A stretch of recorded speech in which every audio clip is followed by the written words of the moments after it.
আমার ছোটবেলায় দেখা সবচেয়ে প্রিয় একটি movie around the world in 80 days. এই ছবিটি নির্মিত হয়েছিল 1956 সালে।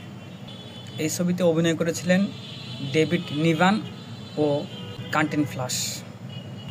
চলচ্চিত্রটির পরিচালনা ছিলেন মাইকেল অ্যান্ডারসন।